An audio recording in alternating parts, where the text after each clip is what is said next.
Hello, my wonderful pen friends. Thank you so much for joining me today. I'm excited to talk about these pens because it's not often that you get to look at something as a pen reviewer that is kind of completely different.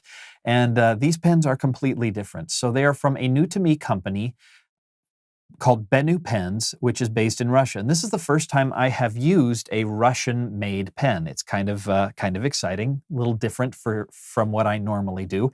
And so I'm going to talk you through the Briolette. I've got two versions of them here.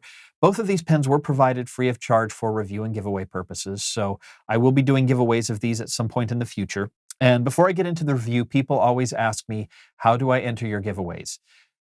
Go to penhabit.com, go find the Pen Habit Facebook page or the Pen Habit Twitter page. I always post about my giveaways in those three places. I don't do the giveaways as part of this review video. I separate the giveaways and the review videos because I can. So if you are interested in these giveaways or any of the other many giveaways that I've got going on at any particular time, please head over to penhabit.com. There's a giveaways section down at the bottom of the page where you can see what the most current giveaway is, or just check out the Pen Habit Facebook page at facebook.com/penhabit or the Twitter account at twitter.com/penhabit. All right, into the review. So I have two versions of the pen here. One of them is called the Luminous Blue. The other one is called the Milky Way, and I'll talk you through the differences. They're both the same model, the Briolette. And so I'll start with the Milky Way because that was the one that I was most drawn to. And this is the Briolette. Now it's a cigar-shaped pen, kind of, but it has long diamond-shaped facets cut into the whole body of the pen. It's almost like a harlequin type pattern. What's interesting, in addition to this very faceted cigar shape, which I've never seen anything quite like it before, is the material.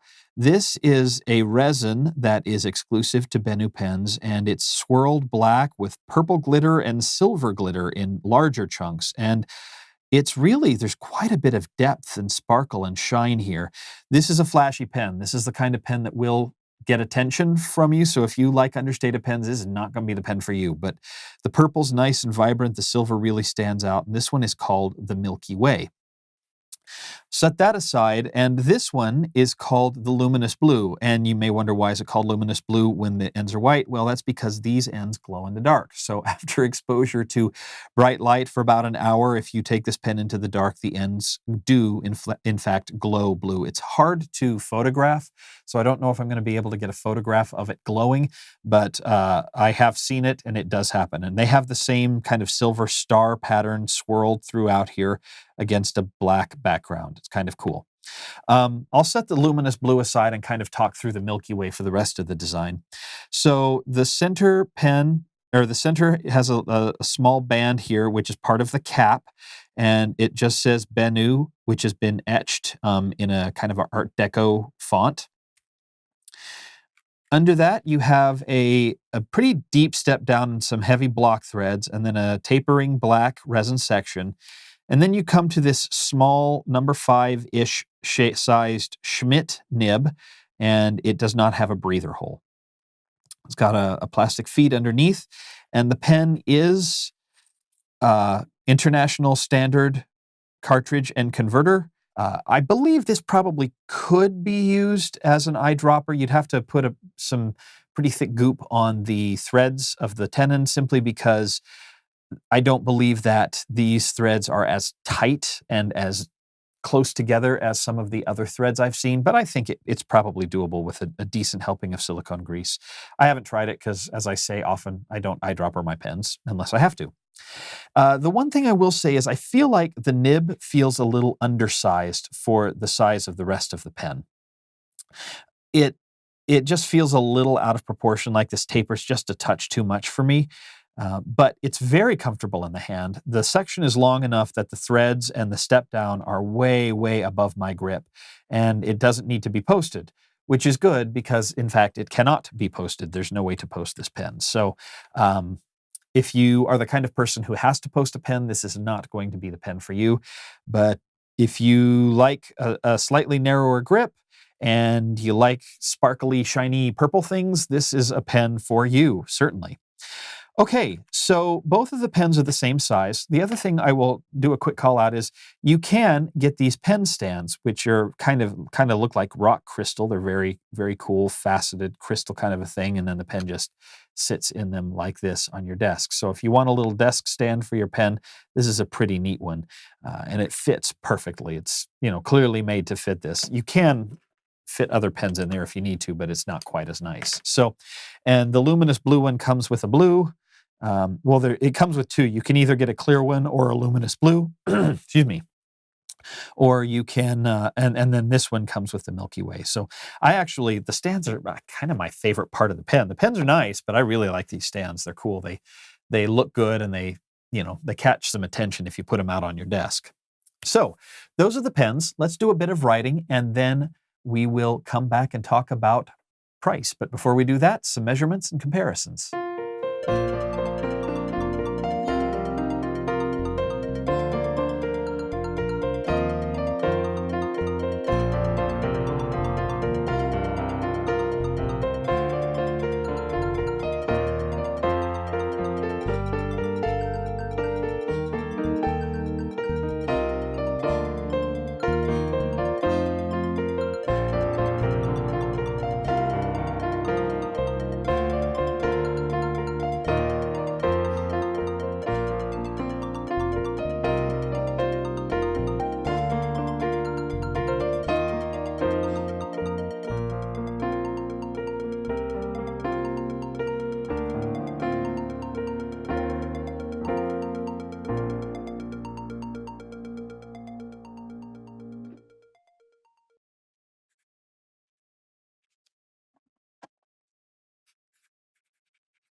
So Benu has decided to go with Schmidt nibs in their pens, and not a lot of companies use Schmidt nibs. Now, I'm not super well versed on where Schmidt nibs come from, if they're manufactured by Schmidt or manufactured for Schmidt uh, by Jovo and Bach. Um, I have heard both. It's hard to track down the specifics of that kind of thing, and I frankly just didn't try all that hard.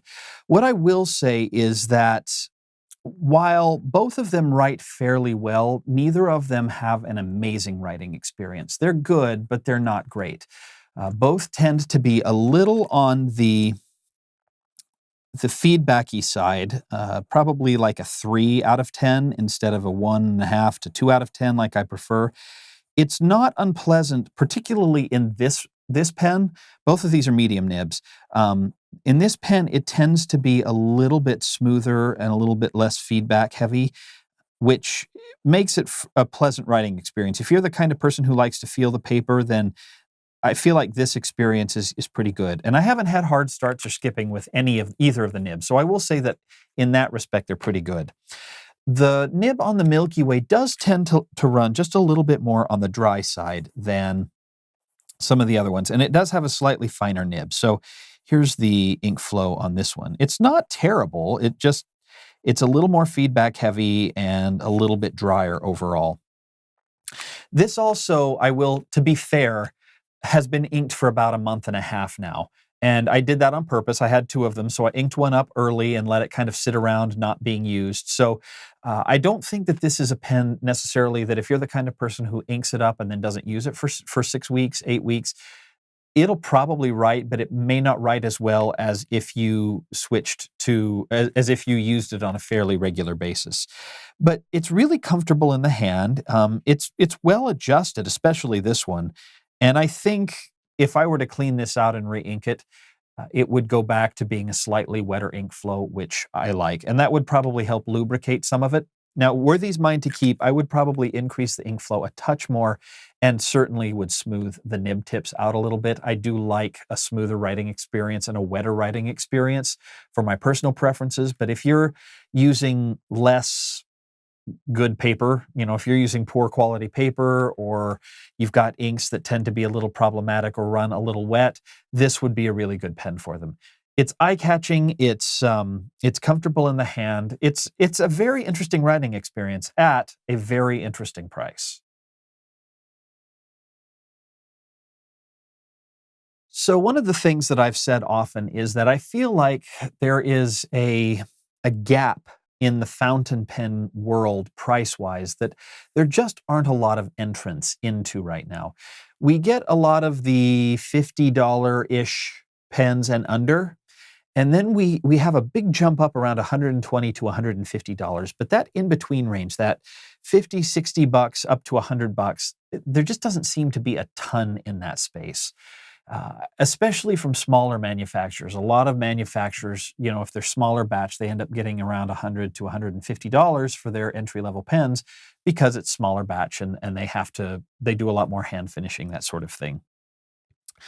The Briolette costs, I went over to the Benu Pens website. On their website, it costs between $65 and $70. I think there's one version that's $80, and it depends on the material it's made with. And whether or not it's a special or limited edition kind of a thing. And that's really an interesting price point. That's about the same as I paid for some of my Ranga pens in ebonite that I had made, or like my original, I want to say my TWSBI VAC 700 was around that price once upon a time. So it's an interesting price point and one that you don't find a lot of pens at. It's also one that you don't find a lot of pens with a unique style or material at. At that price point, they tend to be a little bit more on the dull side. These are not dull pens. So if you like something different, this might be something to consider. At that price point, I actually think these are a really good value. I really do like the pen stands. Now, the pen stands cost $25 to $30 extra. They are not included in the price. And the converter is also not included in the price. So if you need the converter, I believe that's an extra $5 as well. But even still, I think these are an interesting pen. Are they the kind of pen I would carry around with me on a daily basis? Probably not. They are a little bit more glitter heavy than I personally care for, but I know of a lot of people who would really like them. In fact, I took these to my local pen meetup a couple months ago, and there were a few people there who really, really liked them. So I think that these are a really interesting pen to play around with. As of right now, I don't know of anyone who is carrying them here in the States. You can order them directly from Benu, and I'll have a link in the description and in the show notes over on penhabit.com.